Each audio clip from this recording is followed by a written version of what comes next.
দর্শক দেখলেন আজকে সুপ্রিম কোর্টে আইপ্যাক মামলা সংক্রান্ত যে হিয়ারিং পর্বটা চলছে তার প্রথম হাফে কি হলো দেখলেন।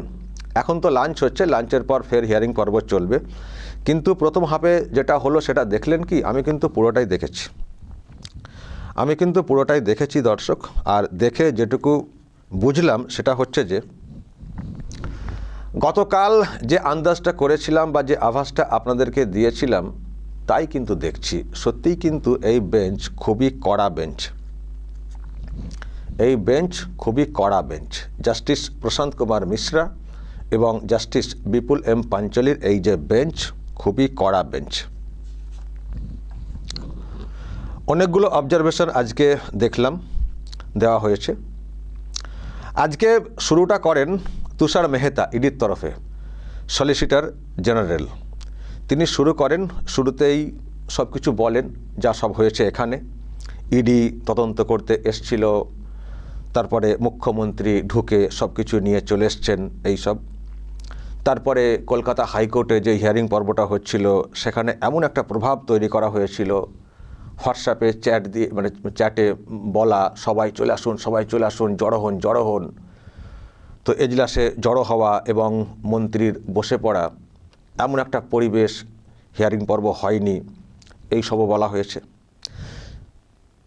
ওই কথা যখন বলেন তুষার মেহতা, তখন কিন্তু জাস্টিস প্রশান্ত কুমার মিশ্রা একটা কমেন্ট করেন, বলেন যে ওটা কি ওই যন্তর মন্তরে যেমন হয় ওই টাইপের, মানে এই মন্তব্য করেন জাস্টিস প্রশান্ত কুমার মিশ্রা।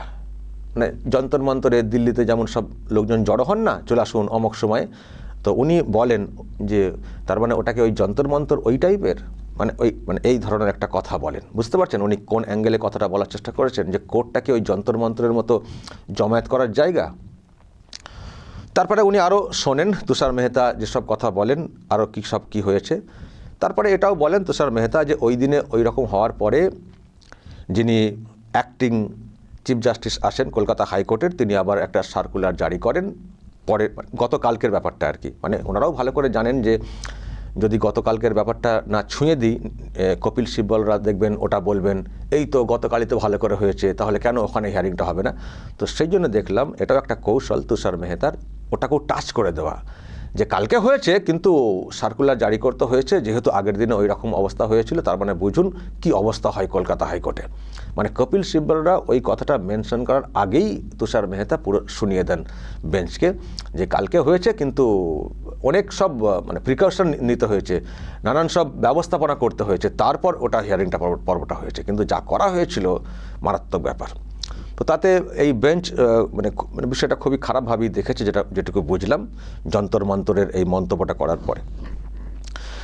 তারপরে ব্যাখ্যা দেন যে কেন রেড করা হচ্ছিল, কারণ মানে কয়লা পাচারের একটা ব্যাপার, অনেক টাকার একটা আর্থিক লেনদেনের ব্যাপার, এবং সেখানে 20 কোটি টাকার একটা ব্যাপার উঠে এসছে যে গোয়া ইলেকশনে ব্যবহার করা হয়েছে, এবং সেখানে আইপ্যাক বলে সংস্থার নাম উঠে এসছে, সেই জন্যই তদন্তে যাওয়া। ফলে মানে যুক্তিহীন কোনো ব্যাপার না, যুক্তি আছে, ভিত্তি আছে, সেই জন্যই ইডি গিয়েছিল তদন্ত করতে। কিন্তু মুখ্যমন্ত্রী মানে সঙ্গে একেবারে পুলিশ অফিসার সকলকে নিয়ে তারা মানে মুখ্যমন্ত্রী ঢুকে পড়েন, ঢুকে সব নিয়ে চলে গেছেন। তো আর এইগুলো বলার আগে আরেকটা মানে প্রেয়ারই বলবো রাখা হয়েছিল এই বেঞ্চের সামনে, যে পুলিশের যা ব্যবহার দেখেছি ওই দিনে সেটা কিন্তু খুব মারাত্মক ছিল। পুলিশের অফিসাররা এই ধরনের বিহেভ করতে পারেন না। সেন্ট্রাল এজেন্সি তদন্ত করতে গেছে, আর সেখানে পুলিশের ডিজি থেকে শুরু করে সব বড় বড় অফিসাররা, মানে একেবারে রাজীব কুমারের মানে নামটা না করে মানে পুরো ডিজি এরকম বলা হয়েছে, বলে আরও সব অফিসাররা তারা যেভাবে বাধা দেওয়ার চেষ্টা করেছেন, এটা কিন্তু অনৈতিক। ফলে তাদের বিরুদ্ধে ব্যবস্থা নিতে হবে, তার যেন একটা ডিরেকশন দেওয়া হয়। মানে এটাও কিন্তু একটা অ্যাপিল রাখা হয়েছে বেঞ্চের সামনে, যে পুলিশের ডিজি এবং পুলিশের আরও অফিসাররা যে ধরনের বিহেভ করেছেন, আচরণ করেছেন, তদন্তে বাধা দিয়েছেন এবং এই চুরি বা এই তথ্য লোপাটের ক্ষেত্রে কার্যত সহযোগিতা করেছেন, এটা কিন্তু নিয়মের মধ্যে পড়ে না। ওনাদের বিরুদ্ধে ব্যবস্থা নেওয়ার জন্য একটা ডিরেকশন দেওয়া হোক। তখন বেঞ্চ বলে মানে কি, মানে কোথা থেকে ডিরেকশন? তখন তুষার মেহতা বলার চেষ্টা করেন ডিপার্টমেন্টকে বলা হোক যেন এদের বিরুদ্ধে ব্যবস্থা নেওয়া হয় বা তদন্তের ব্যাপারটা যেন করা হয়, এইরকম একটা ডিরেকশন যেন দেওয়া হয়। এই অ্যাপিলটাও কিন্তু আজকে বেঞ্চের সামনে করা হয়েছে, শুরুতে কিন্তু এটা করা হয়েছে। বুঝতে পারছেন? তারপরে এই যে যার মাথায় দিদির হাত, তারই কপালে, বুঝতে পারছেন মানে কীরকম ফাঁসছেন। আর এই কথাও কিন্তু উল্লেখ করা হয়েছে এই ছবিটা, যে রাজীব কুমার সেই রাজীব কুমার যার বিরুদ্ধে একটা ব্যবস্থা হচ্ছিল, সেন্ট্রাল এজেন্সি গিয়েছিল ব্যবস্থা নিতে, তখনও সেই বাধা হয়ে দাঁড়িয়েছিলেন রাজ্যের মুখ্যমন্ত্রী, এমনকি ধর্নাতে বসে পড়েছিলেন। এই কথাও কিন্তু উল্লেখ করে বলা হয়েছে বেঞ্চের সামনে। মানে রাজীব কুমার সম্পর্কে বেশ ভালো করে তথ্য দেওয়ার চেষ্টা করা হয়েছে ইডির তরফে, যে এই হচ্ছেন রাজীব কুমার, যিনি সেই সময় পুলিশ কমিশনার ছিলেন, তার বিরুদ্ধে তদন্ত ব্যাপারটা হচ্ছিল, তদন্ত যখন করতে যাওয়া হয়েছিল তখন মুখ্যমন্ত্রী ধর্নাতে বসে পড়েছিলেন, তিনি এখন ডিজি হয়েছেন, ডিজি হয়ে তিনি আবার এখন এই কাজে সহযোগিতা করেছেন। ফলে এসব কী হচ্ছে, ইনার বিরুদ্ধে ব্যবস্থা, সাসপেনশন বা যা যা করার একটা ডিরেকশন দেওয়া হোক ডিপার্টমেন্টকে, এই অ্যাপিলটা কিন্তু আজকে শুরুতেই করা হয়েছে, করে বাদবাকি কথা দর্শক ওইসব বলা হয়েছে। তো তুষার মেহতা এইসব বলেছেন, তো এবং ছবি টবি সব দেখিয়েছেন, মানে অনেক স্টিল পিকচার ডকুমেন্ট হিসেবে কিন্তু দেখানো হয়েছে বেঞ্চের সামনে, যে দেখুন আমরা যে কথাগুলো বলছি তার সত্য না মিথ্যা, colour picture, black and white, যা যা পাওয়া গেছিলো সব কিন্তু দেখানো হয়েছে। এইসব শুনে যখন এদিক থেকে কপিল সিব্বল বলতে ওঠেন, তার আগে আমি যেটা শুনলাম বিচারপতি প্রশান্ত কুমার মিশ্রকে বলতে কপিল সিব্বলের উদ্দেশ্যে, যে কপিল সিব্বল মানে ওনার উদ্দেশ্যে বললেন যে দেখুন এটা কিন্তু মানে সিরিয়াস ম্যাটার, এই কথাটা কিন্তু উনি বলেছেন, এটা কিন্তু সিরিয়াস ম্যাটার, এটাকে এক্সামিন করতে হবে, মানে এটাকে যে ক্যাজুয়াল হিসেবে নেওয়া যায় না। উনি কিছু বললেন, আপনি কিছু বললেন, মিটে গেল না। কপিল সিব্বল মন্তব্য করার আগেই কিন্তু জাস্টিস মিশ্রা এই কথাটা ওনাকে শুনিয়ে দিয়েছেন যে এটা কিন্তু সিরিয়াস ম্যাটার, এটাকে এক্সামিন করতে হবে কিন্তু। কারণ যখন ওদিক থেকে তুষার মেহতা সব কিছু বলছিলেন না, খুব মন দিয়ে শুনছিলেন, শুনতে শুনতে ভাবছিলেন যে কী হয়েছে রে ভাই পশ্চিমবঙ্গে, কোর্টটাকেও চলতে দেওয়া হয় না, যন্তর মন্তর করে দেওয়া হয়, তারপরে একটা এজেন্সি গেছে, সেখানে তার ভিত্তি আছে। জানার চেষ্টা হয়েছিল যে কেন আপনারা গিয়েছিলেন, তো কেন গিয়েছিলেন বলাতে তুষার মেহতা পুরো ব্যাখ্যা দিয়ে দিয়েছেন। এই ব্যাপার, এত কোটির কয়লা পাচারের ব্যাপার, এরকম আইপ্যাকের যাওয়ার কারণ হচ্ছে এরকম ব্যাপার, এটা বলেছেন তুষার মেহতা, যে আমরা গেছিলাম, আমাদেরকে বলা হচ্ছে নাকি এসআইআরের ডেটা আনতে এসেছিল ইডি।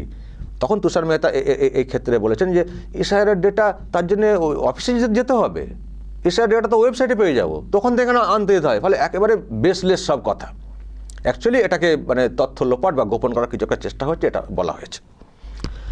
আর ইডি কিছুই সিজ করতে পারেনি, করবে কি করে, সব তো নিয়ে চলে যাওয়া হয়েছে, এ কথা কিন্তু বলে দেওয়া হয়েছে। তারপর কপিল সিব্বল বলতে ওঠেন, উনি ওই কথা বলেন আমাদের পার্টি অফিস। তখন নক করেন, পার্টি অফিস মানে তুষার মেহতা নক করেন, পার্টি অফিস বলতে আমাদের পার্টির হয়ে কাজ করেন, আইপ্যাক সংস্থা পার্টির হয়ে কাজ করছে, পার্টির ইলেকশনের ব্যাপার স্যাপার নিয়ে কাজ করছে। যখন ইলেকশনের ব্যাপার স্যাপার নিয়ে কাজ করছে আইপ্যাক বলেন কপিল সিব্বল, তখন কিন্তু জাস্টিস মিশ্রা পয়েন্ট করেন যে ইলেকশনটা তাহলে মানে কে করাচ্ছে, আইপ্যাক, মানে এরকম নক করে দেন যে আইপ্যাক ইলেকশন করাচ্ছে, আইপ্যাক ইলেকশন করাচ্ছে না, মানে আইপ্যাকের মানে কাজ হচ্ছে দলের দায়িত্ব আর কি ইলেকশন। তখন আবার কপিল সিব্বল ম্যানেজ করার চেষ্টা করেন, মানে জাস্টিস মিশ্রা কিন্তু পয়েন্ট ধরে এগোচ্ছিলেন। আইপ্যাক বলতেই আইপ্যাক কী সংস্থা, আইপ্যাকের সঙ্গে ইলেকশনের কী সম্পর্ক, মানে এখানে বলা মানে এই টাইপের ব্যাপার।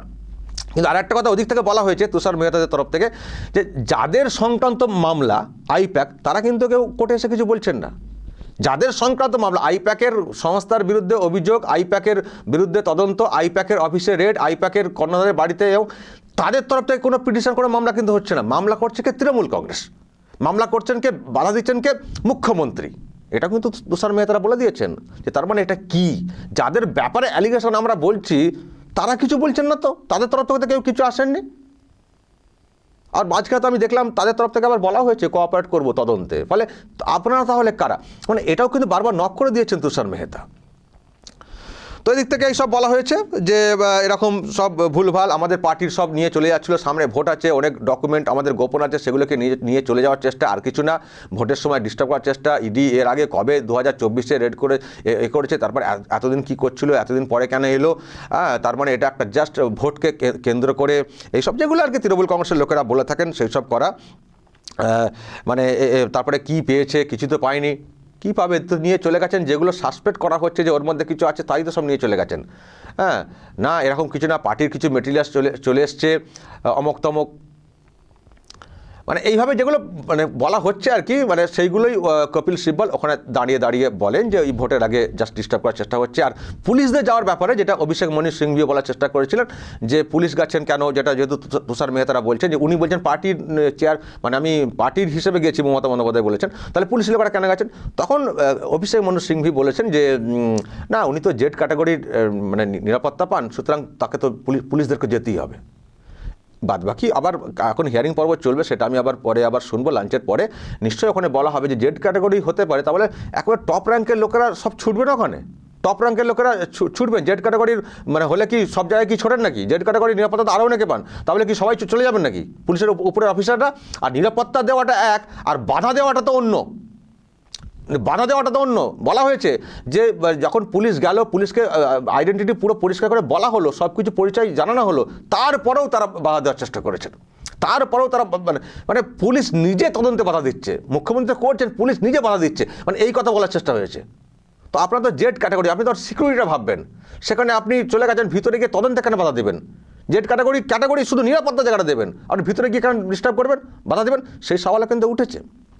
এবং তারপরেই অভিষেক মনু সিংভি বলার পরেই বলতে ওঠেন এসবি রাজু, যিনি গতকাল দারুণ একটা ব্যাটিং করেছেন কলকাতা হাইকোর্টে, আমি দর্শক সে ব্যাখ্যা দিয়েছি। তিনি বলতে ওঠেন, তিনি বেশি বলে উঠতে পারেননি, কারণ তারপরে লাঞ্চ হয়ে গেল, লাঞ্চের পর ফের তিনি বলবেন। তো তার আগে উনি কিন্তু এই মানে এনকোয়ারির ব্যাপারটা কিন্তু বলার চেষ্টা করছেন, সিবিআই এনকোয়ারি ব্যাপারটা, যা ঘটনা ঘটেছে, কারণ ওখানে যা ঘটনা ঘটেছে, পুলিশের যা ভূমিকা, আর এখানে যে কিছু হবে না। আচ্ছা, আর একটা কথা বলি, কপিল সিব্বল বা অভিষেক মনু সিংভিরা তারা চেষ্টা করছেন মামলাকে কলকাতা হাইকোর্টে ফিরিয়ে আনতে। আমি যেটা বারবার মানে শুনছিলাম বলতে যে কেন কলকাতা হাইকোর্টে হলো না, কেন কলকাতা হাইকোর্টে এরপরে এই তো কালকে তো হয়েছে, কেন হবে না? মানে ওনারা চাইছেন যে কলকাতা হাইকোর্টে মামলা ফিরে আসুক। আর ইনারা ব্যাখ্যা দেওয়ার চেষ্টা করছেন কলকাতা হাইকোর্টে কী পরিবেশ থাকে। কালকে হয়তো হয়েছে, কিন্তু কী করা হয়েছিল, তো সেটা কিন্তু খুব নোট করেছেন জাস্টিস মিশ্রা, কিন্তু সেটাকে খুব নোট করেছেন। উনিও বারবার বলছেন যে এরকম কালকে হয়েছে ঠিক আছে, কিন্তু আগের দিনে হলো কেন? ফলে উনি কোথাও ফিল করছেন যে ওখানে সব কিছুকে একটা প্রভাব খাটানোর চেষ্টা হয়। তো যাই হোক দর্শক, এখন এসবি রাজু বলেছেন, আরও বলবেন, অ্যাডিশনাল সলিসিটর জেনারেল উনি ফের বলবেন। তারপরে আমরা দেখব কি ডিরেকশন আসে বেঞ্চ থেকে। তবে যেটুকু বুঝছি, ইডি চাইছে যে সুপ্রিম কোর্ট একটা কিছু ডিরেকশন দিক, আর এদিক থেকে চাওয়া হচ্ছে মামলা কলকাতা হাইকোর্টে ফিরে যাক, মামলা কলকাতা হাইকোর্টে মানে ফিরে আসুক, এটা চাওয়া হচ্ছে। আর সব কিছুকে ওই পার্টি বলে গুলি দেওয়ার চেষ্টা হচ্ছে। কিন্তু আমি আবারও বলছি, শেষে আমি বেঞ্চের যা মানসিকতা বুঝলাম দর্শক, তাতে আমার মনে হয় ভালো কিছু হবে। আমরা যেটা চাইছি আর কি, এই যে মানে অরাজকতা চলছে তাকে করার জন্য আমার কাছে ভালো কিছু ডিরেকশন আসবে। কারণ যে কাণ্ড ঘটিয়েছেন মুখ্যমন্ত্রী, তার একটা ব্যবস্থা হওয়া উচিত, এবং পুলিশের যারা তাকে কোঅপারেট করেছেন তাদের বিরুদ্ধে ব্যবস্থাটা হওয়া উচিত। তো ডিপার্টমেন্টকে ব্যবস্থা নেওয়ার জন্য একটা ডিরেকশন দেওয়ারও অ্যাপিল করা হয়েছে। এখন দেখা যাক দর্শক। তবে এটুকু বুঝছি, কপালে কিন্তু দুঃখ আছে দর্শক, মানে যারা এইসব কাণ্ড করেছেন আর যারা দিদির পাল্লায় পড়েছেন। তো আমরা অপেক্ষা করব এই বেঞ্চ শেষ পর্যন্ত কি অর্ডার করে, এবং দর্শক আপনাদেরকে অপেক্ষা করতে হবে এবং নজর রাখতে হবে আরামবাগ টিভিতে।